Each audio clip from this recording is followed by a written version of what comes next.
My name is Arun Jagtiani, and I'm a proud St. Maarten. In a few short weeks, our country is going to be heading to the polls to elect 15 new members to Parliament. There's 126 candidates from 9 different political parties that are contesting this election, and I think the entire voting population can benefit from knowing a little bit more about who these candidates are. Over the next few days, I'm going to interview a few new faces and a few political veterans. So join me, St. Maarten, and let's talk politics. Let's say you're successful with getting 1 or 2 seats, or even the 6 seats, let's say, absolute best case scenario for your party. That still puts you in a position where either you form a coalition or you'll be in the opposition seat. So let's say you find yourselves in the opposition seats. How committed will SDM be to serve in that capacity? And also, I'm going to ask a two-headed question as well. Would you agree with the statement that perhaps one of the biggest problems with the way the country has been functioning is that oftentimes those in opposition have been more focused on trying to make government fall as opposed to watch those in power actually succeed? I will agree with you on that.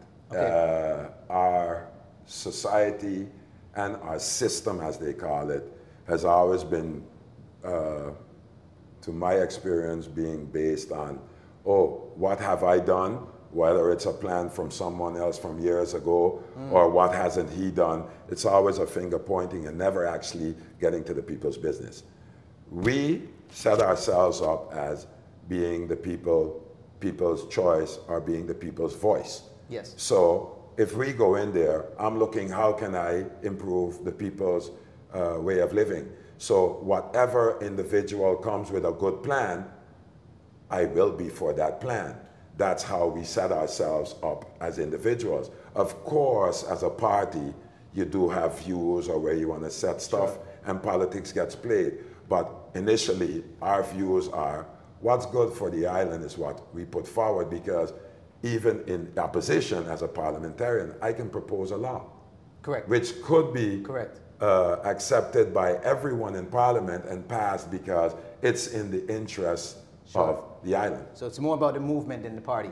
It's okay, more about excellent, the people, so per se, the movement. Sure. It isn't about Benjamin Ortega, Arthur Bute, Rosie Richardson, Raymond Matser, Terence Frederick, or Raleigh Busby. It's what the people who put us there, what they're asking, what they're demanding.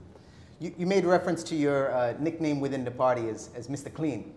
Tell me more a bit about that, and how did that come about? Okay, if you look at my attire, Arun, you're just like me. I also like the suit and ties and everything. If you look at my paraphernalia, you'll sure, see I look pretty snazzy in my suit. But I'm taking this whole election very serious. I'm wearing my your army fatigues, color-coded army fatigues, yes, because I think right now we're at war. Okay. I was privy to being part of the debate on whether independence should be on the table or not for St. Maarten. And I heard so many things there that more convinced me I was right to decide to get involved. For years, hey, we sit outside and we do our constitutional duty and vote. But we see how the guys we put in with the talks, they don't walk the walk, right? Yes. I've always been known in everything I've done. You've also been privy, sure, to that in our business relationship, even when I was at government. I hate to waste time. Yes. I believe in action. My granddad and my father always said, action speaks louder than words. Well, there's only one promise I will make to the voters out there, and the only promise which I can keep.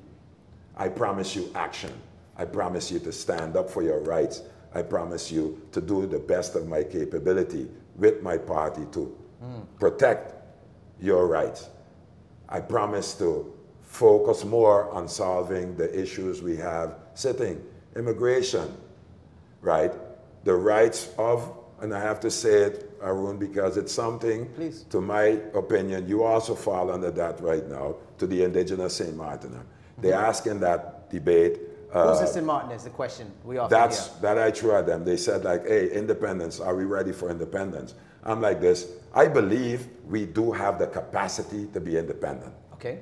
But that capacity transcends what certain individual thinks is a St. Maartener. I believe a St. Maarten is any individual who's dedicated his entire life his fortune, his well-being, his family, and everything to this island to get it further. Yes. But I also demand from those individuals that inclusion is also your obligation. Cooperation is your obligation.